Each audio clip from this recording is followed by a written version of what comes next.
Hello সবাইকে, তোমরা কেমন আছো? আমি মোটামুটি ঠিকই আছি। এতদিন পরে হাজব্যান্ড একটু সুস্থ হয়েছে, অফিসে জয়েন করেছে, আর ওর মিটিং পড়েছে গুয়াহাটিতে। তো মিটিংয়ে যাওয়ার প্রস্তুতি চলছে। মানে ও কোথাও গেলে আমার ভীষণ কাজের চাপ থাকে সেই সময়। সব কিছু জামাকাপড় রেডি করে দেওয়া, ইস্ত্রি করে দেওয়া, ব্যাগ গুছিয়ে দেওয়া, তারপর এলে আবার সেগুলোকে পরিষ্কার করা। তো ব্যাগ গোছানোর কাজটা আমারই পড়ে। মানে যে যেখানেই যাক ব্যাগ সবার আমিই গোছাই। আর তারপরে যাওয়ার পরে যেটা করি সেটা হলো, আগে তো কাগজে লিখে দিতাম যে কোথায় কী রেখেছি। তা এখন আর সেটা করতে হয় না, এখন বলে দিলেই হয়। তো সবার ক্ষেত্রেই এটা হয়। যখন মা বাবাকে কোথাও নিয়ে যাই তখন মা বাবারও ব্যাগ আমিই গুছাই, আর হাজব্যান্ড কোথাও গেলে ওরটাও গুছাই। আর একসঙ্গে যখন ঘুরতে যাই মম বাপিকে নিয়ে বা ডক্টরের কাছে, তখনও কিন্তু সেই কাজটা আমিই করে থাকি। তো যাই হোক, এখন পুরো ব্যাগ মোটামুটি একটা রেডি করে দিয়েছি। শুধু জামা কাপড়গুলো ইস্ত্রি করে ঢুকিয়ে দেবো, আর বাকি গোছানো হয়ে গেছে। তো এই আমার ইস্ত্রি কমপ্লিট হয়ে গেল।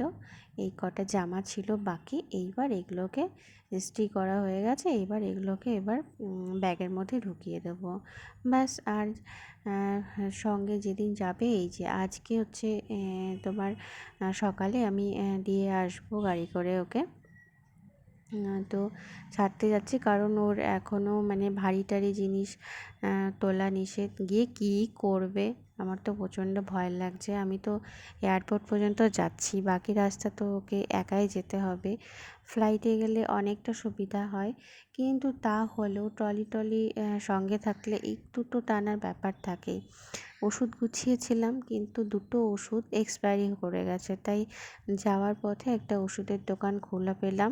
এটা নিয়ে খুব টেনশানে ছিল যে কোনো ওষুধের দোকান এত সকালে খুলবে কি না।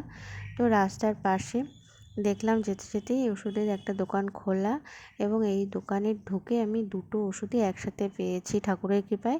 না হলে খুব টেনশানে থাকতাম। যাই হোক, বাইরে গেলে সবথেকে যেটা জরুরি সেটা হচ্ছে ওষুধ। মানে যে কোনো রকমের ওষুধ যেগুলো জরুরি আমাদের, সেগুলো কিন্তু সঙ্গে করে ক্যারি করা উচিত। না হলে কিন্তু বাইরে গিয়ে খুব মুশকিলে পড়তে হয়। সেম ওষুধ বাইরে পাওয়া যায় না, আর এক এক জায়গায় এক এক রকমের ওষুধ থাকে, আমরা এটা সবাই জানি। তো যে কোনো জায়গায় যাওয়ার সময় কিন্তু জামা কাপড় বাদ বাকি জিনিস ছাড়া পড়লেও টাকা আর ওষুধটা কিন্তু সঙ্গে রাখতেই হয় সঠিকভাবে।